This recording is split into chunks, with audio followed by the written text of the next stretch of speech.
Estamos aqui em mais um vídeo do Engenharia Compartilhada.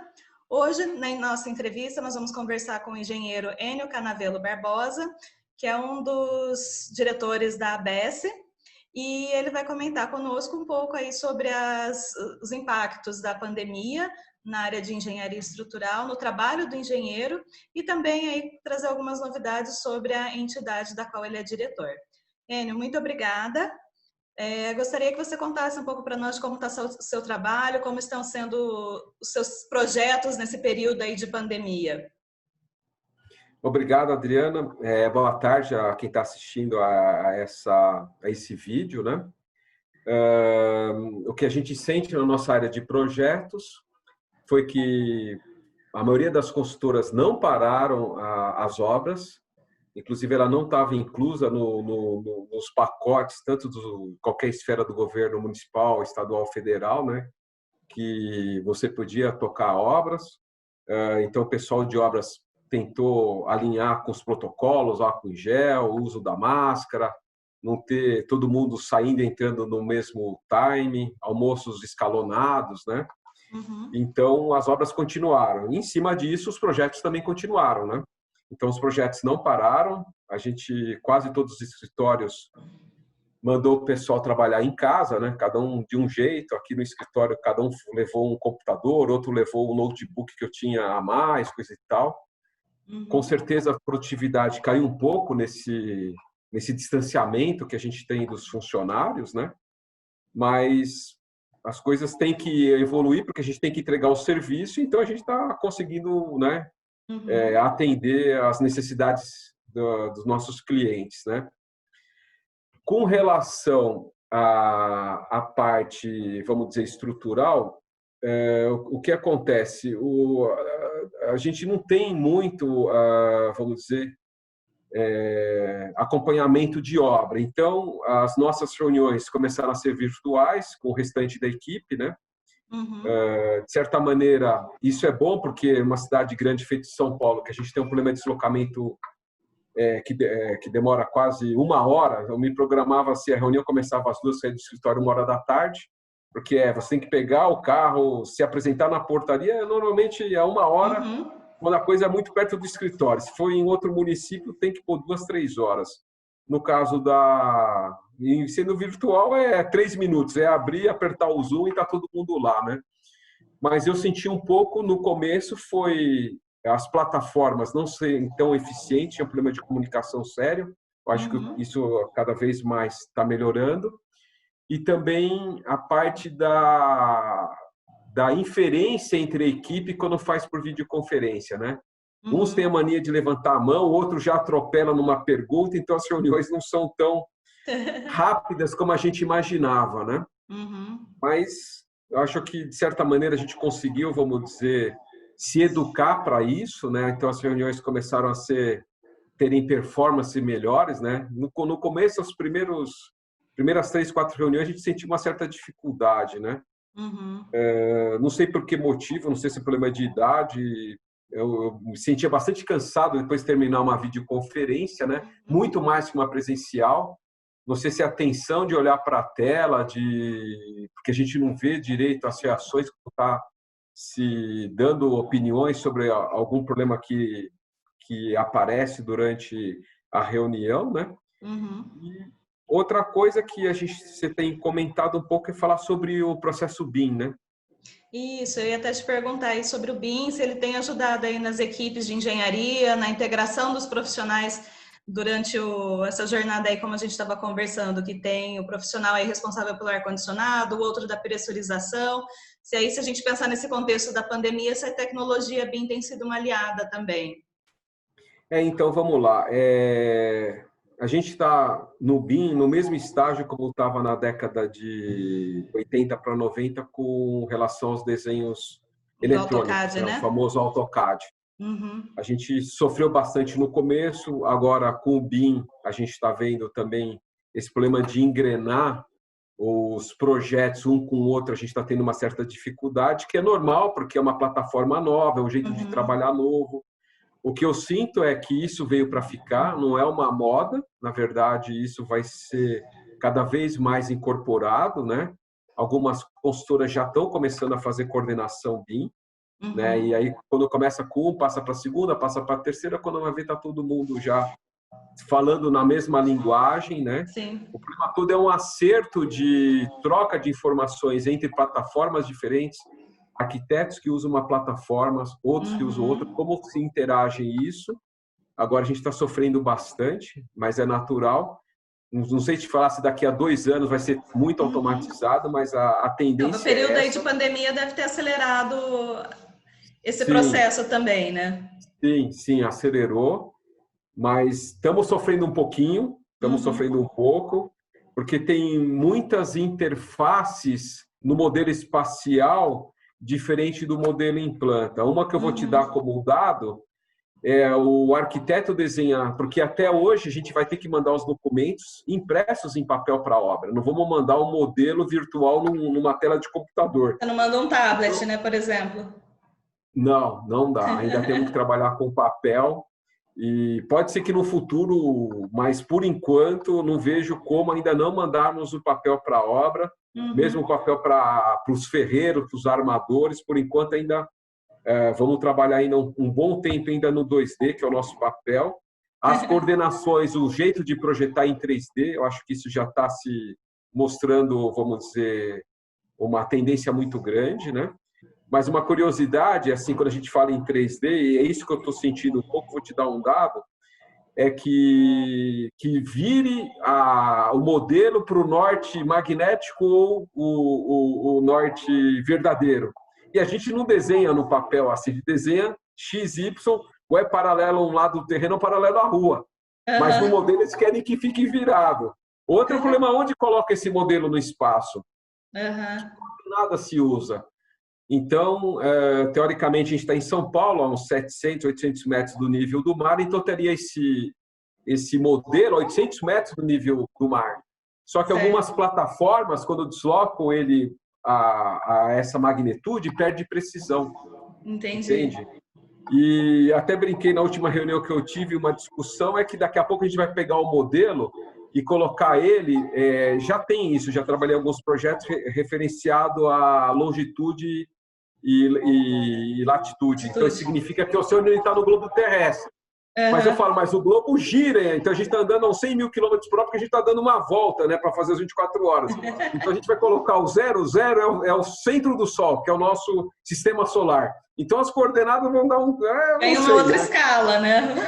Mas a gente está brincando, mas você vai ver que daqui a Vai pouco vai ficando ser o bem zero, mais zero. complexo, né? Então a gente está mais ou menos lutando por isso no BIM, né? Mas estamos avançando. Eu acho que é isso no momento.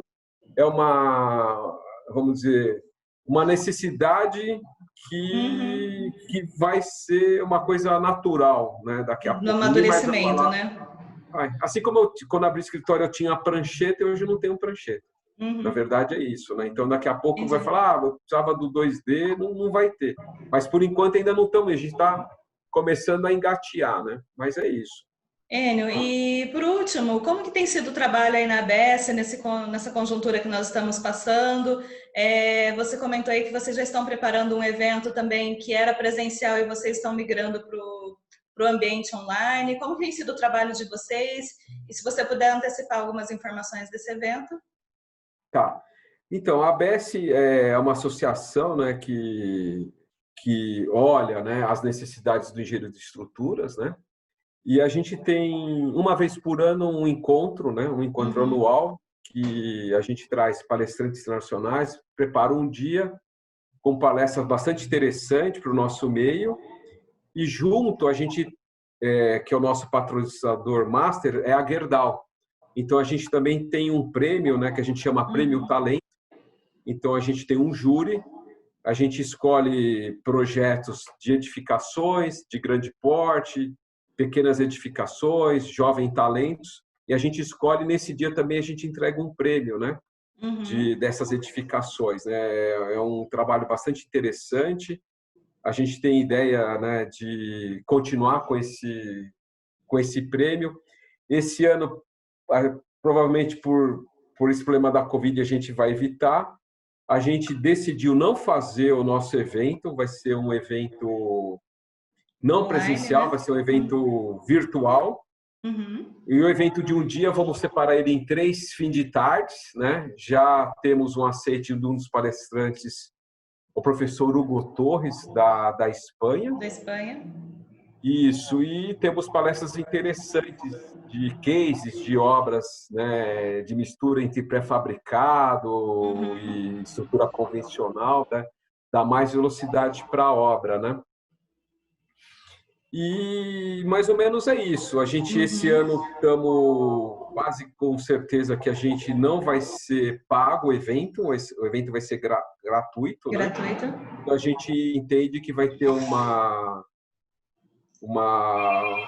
mas bastante espectadores para esse evento.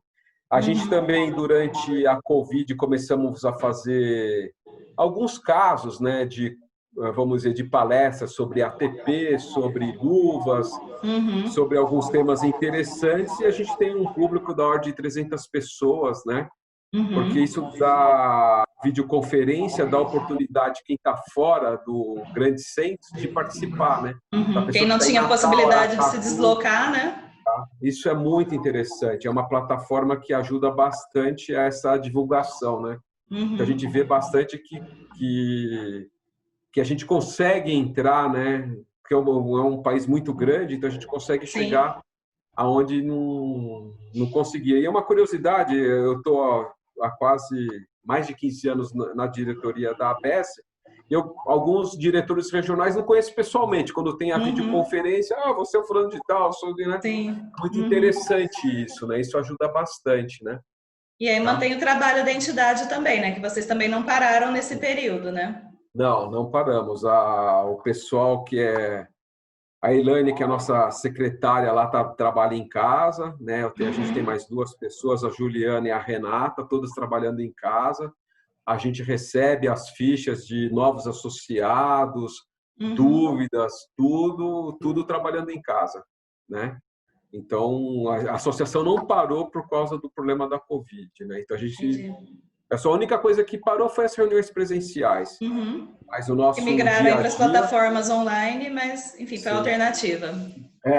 Foi isso mesmo. Até que a gente tem reuniões semanais, elas continuam tendo toda semana para ter discussão e resolver isso, algum assunto, coisa e tal, a gente continua, né? Excelente, Enio. Obrigada por participar aqui do canal de vídeos do Engenharia Compartilhada. O canal fica aberto aí para a Bess e para outros diretores e para você também, que possa vir aqui compartilhar mais conhecimentos e experiências conosco. Puxa, muito obrigado, Adriana. Eu agradeço o convite, né? Agradeço a honra de representar a Bess, né, nessa entrevista, né? E eu acho que era isso, né? Eu acho que a mensagem é essa que, apesar dos percalços, a gente vai conseguir passar. Isso é só uma fase muito pequena, né? A gente que abriu escritório na década de 80, já passamos tantos percalços Nossa, econômicos, inflação sim. Quantos grande, né? planos econômicos, né? E hoje, quando fala que a inflação é pequenininha, para 30 anos atrás, isso para a gente era inimaginável. Nunca se pensava, olha, não, isso não vai acontecer nesse país, né? E a gente vê taxas de juros caindo, a gente sente também que o serviço não caiu. É uma coisa interessante isso. Eu achei que a pandemia, a gente ia ter uma baixa de mercado, não é o que está acontecendo. Eu não Sim, sei você se as comentou que tem pessoas tido estão... muito trabalho, muita obra, né? Sim, muita obra, muito orçamentos, né? Então a gente vê que está tendo, vamos dizer, uma busca, né, de novas unidades. Não sei te falar na parte comercial, né? Porque o que a gente percebe um pouco na parte da área comercial é se realmente vai acontecer com as empresas, se elas vão realmente murchar, né? Como está falando o pessoal da XP, curiosamente, que acha que não vai mais voltar, coisa e tal. Isso eu não consigo avaliar. Mas a gente vê essa necessidade de as pessoas estando mais tempo em casa, de ela ter, vamos dizer, uma parte do imóvel dela, do dia a dia, ou precisa aumentar, ou porque a família cresceu, estou com os filhos junto. Então está tendo um certo mercado que não parou, né? Tanto na parte de reforma, residências de alto padrão, né? É uma coisa, eu não pensava que a gente Ia ter essa ia ter movimentação. serviço. Eu pensava que a gente ia dar uma esfriada e depois retomasse no fim. Mas, na verdade, a gente veio na mesma velocidade e continuamos na mesma velocidade, né? Isso é um ponto positivo, porque a cadeia da construção é uma cadeia que ajuda uma nação bastante. Uma nação, ela começa, vamos dizer, a se desenvolver quando ela tem uma cadeia da construção civil forte. Ela é uma força motriz forte, né? Um país desenvolvido tem uma construção civil forte, né? A gente tem um país para construir, na verdade, né? A gente teve uma infraestrutura a ser feita, né? A gente, assim, desculpa falar, a gente não tem saneamento ainda nesse país. Sim. Né? Então, agora com esse plano que, né, vamos ver se engrena, mas a gente tem, assim, tem muito serviço. A gente tem uma nação para a gente colocar nos eixos. É um país muito grande, tem muita gente, né? A gente vê, porque a Covid matou XYZ. Poxa, mas lá na Europa, se soltar tudo, não dá a população do Brasil. Lá morreu muito mais do que aqui, né? Tá certo? Então, a gente tem um país para crescer. São 200 milhões de pessoas, né? Uma nação ainda para ser feita. A gente ainda está engatinhando ainda como nação, né? Mas vamos ver. Eu acho que, por tudo que a gente já passou, eu acho que estamos melhorando, né? Um prognóstico de perspectivas positivas aí. Sim, a gente olha para trás. Eu sou de uma época que uma linha telefônica, a pessoa que tinha 3 linhas telefônicas era aposentado. Hoje o pessoal liga aqui, você quer linha, te damos de graça, né? É verdade, né? Então, assim, a gente tem as nossas necessidades de país ainda em crescimento, mas eu acho que estamos indo no caminho certo. Apesar dos nossos percalços, dos nossos governantes, né, esse problema político que afeta bastante o nosso dia a dia. É um caso à parte. É um caso, mas veja bem, influencia no nosso dia a dia. Sim, né? Claro, com certeza. É verdade, mas a gente conseguiu vencer. O que importa é que está todo mundo aí. Uns diminuíram, outros foram lá, mas estamos todo mundo aí, né? Tá bom, obrigada de novo, excelente. Obrigada pela sua participação. Tá bom.